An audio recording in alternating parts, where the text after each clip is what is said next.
Sijanje na otvoreno ovisi o vremenskim uslovima i stanju tla.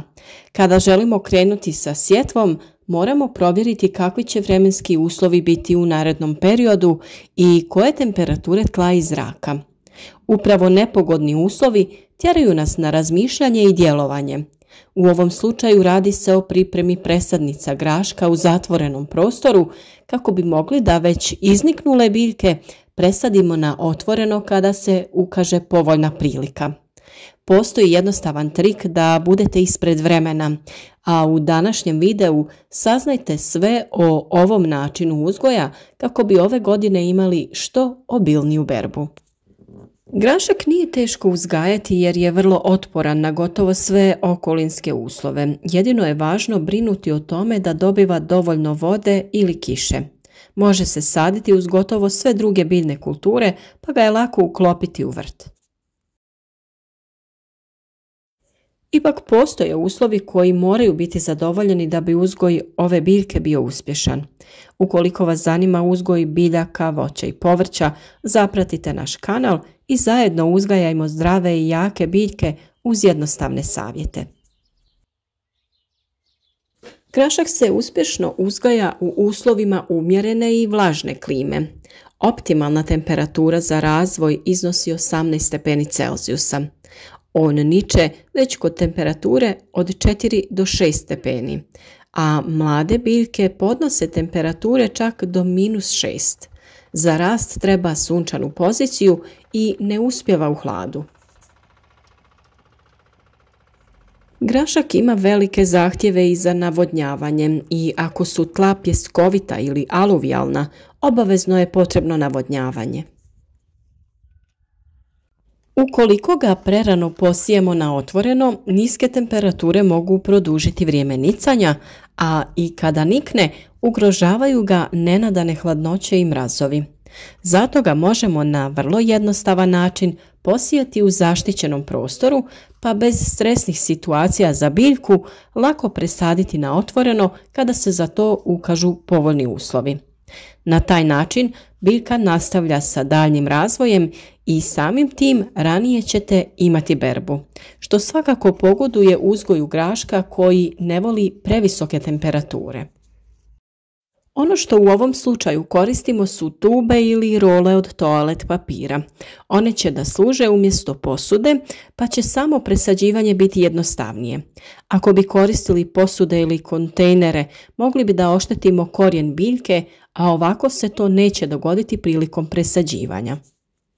Mi smo u zemlju dodali nešto perlita. On služi da održava vlažnost prilikom zalijevanja i kada je potrebno on ju otpušta natrag biljkama. Tako da ukoliko imate dostupno da nabavite perlit, slobodno ga možete koristiti prilikom sadnje, tako će biljka imati konstantnu vlagu.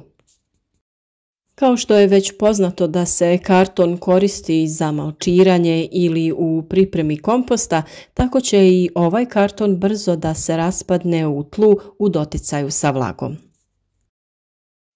Postupak je taj da uzmete neku posudu, vaznu ili kontejner od stiropola, bilo što vam je praktično. Poredate vaše role i sipate zemlju. Pri vrhu ostavite 1 do 2 cm prostora gdje stavljate sjeme. Mi smo stavili 2 do 3 sjemenke, a nakon toga prekrijte ih sa zemljom i obilno zalijte.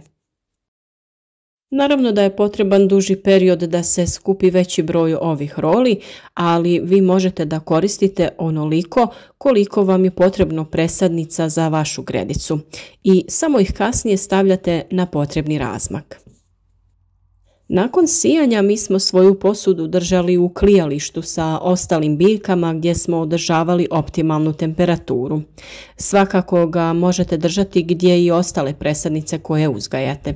To može biti u kući, na prozorskoj dasci, bilo gdje možete osigurati optimalne uslove. Za nekih 7 dana mlade su se biljke već pojavile i bilo je to zbilja ekspresno nicanje. Kao što sam rekla, to nam omogućuje da uzgojimo presadnice koje će ranije dostići zrelost i berbu, nego da sijemo direktno u zemlju i čekamo pogodan trenutak da to uradimo. Nakon nekih 15 dana mi smo već imali presadnice visoke 15 cm koje smo presadili. Mi smo to učinili u našem plasteniku, a svakako ćemo to učiniti ponovo kada bude vrijeme za sadnju na otvorenom. Grašak će se razvijati pri ugodnom proljetnom vremenu i dozrijeti prije velikih ljetnih vrućina. Iako je i ovaj nešto manji grašak koji vidite ispred posijan isti dan u plasteniku, dosta sporije napreduje od ovog koji je bio u klijalištu i ranije niknuo. Tu možete da vidite razliku i potrebu za ovim ranijim sijanjem u optimalnim uslovima. Za rast graška su potrebna slabo kisela tla, pH vrijednosti između 6,5 i 7,5. Ako je tlo kiselije, tada je potrebno provesti kalcifikaciju tla, jer ono treba biti rahlo, rastresito, mrvičaste strukture, da se korijen može što bolje razvijeti i da je što bolji razvoj kvržičnih bakterija, mikoriza. Dobro je iskoristiti sve dobrobiti graška i on se treba uzgajati u plodoredu, jer iza njega je dobro uzgajati paradajz i papriku, jer zahvaljujući mogućnosti vezanja dušika iz zraka, grašak ostavlja dobro opskrbljeno tlo dušikom. Tokom jeseni tlo se mora orati do dubine 30 cm. Tlo za uzgoj graška treba biti i izuzetno dobro nagnojeno. Dušična gnojiva upotrebljavaju se u manjim količinama i to samo radi osiguranja biljke dušikom u onim prvim fazama razvoja. Kasnije one same usvajaju atmosferski dušik te na taj način podmiruju svoje potrebe. Tlo za uzgoj graška mora biti dovoljno jako prokopano još u jesen. Ako je nakon prijašnjih usjeva iscrpljeno, tada se i gnojidba obavlja u jesen i to zrelim stajnjakom ili kompostom. Grašak ne podnosi gnojidbu svježim stajskim gnojivom kao ni preobilnu gnojidbu, jer stvara bogatu zelenu masu, ali onda slabo cvjetaje. On najbolje uspijeva u tlu pognojenom za pretprošli glavni usjev koji ga nije suviše iscrpio. Prije sjetve pognoji se mineralnim gnojivima, osobito kalijevim. Sjemenka graška klija već pri temperaturi između 1 i 2 stepena Celzijusa, a mlade biljke mogu izdržati i nepovoljne vremenske prilike u rano proljeće. Stoga se grašak može sijati već u februaru i martu, a u priobalju čak i ranije. Sijati se može sve do početka aprila i to u redove razmaka 15 do 20 cm i razmak u redu od 5 do 6 cm. Potrebno je 80 do 120 biljaka po metru kvadratnom, što ovisi o sorti. Za 1 hektar potrebno je od 120 do 200 kg sjemena. Ova količina sjemena ovisi o vremenu sjetve i krupnoći samog sjemena. U manjem obiteljskom povrtnjaku uobičajena je sjetva u kućice, to jest kako se kaže pod motiku. Ovisno o visini sorte iskopaju se jamice na razmak od 25 do 40 cm, dubine od 6 do 10 cm, pa se u tu svaku jamicu položi 6 do 8 sjemenki. Nakon toga te jamice se zatrpaju zemljom. A kao što vidite, mi smo grašak sijali u redove. Na nešto manji razmak smo stavljali po 2 sjemenke, tako ćemo dobiti ravnomjerniji raspored. Niskim sortama nije potreban potporanj, ali je potreban za poluvisoke i visoke sorte. Sjetva u kućice dopušta sijanje u samo 2 reda na gredici. Tako posijani grašak ima dovoljno svjetla, a tokom branja lako se prilazi svakoj biljci. Gredica za ovakav način uzgoja široka je od 70 do 80 cm, a najbolje je da je položena u smjeru sjever-jug. Kao što sam rekla, za dobar rast pojedine sorte graška trebaju potpornje jer mu stabljika nije stabilna i nakon što naraste do određene dužine počinje polijegati. Ako se sije uz mrežu, onda se sije u redove.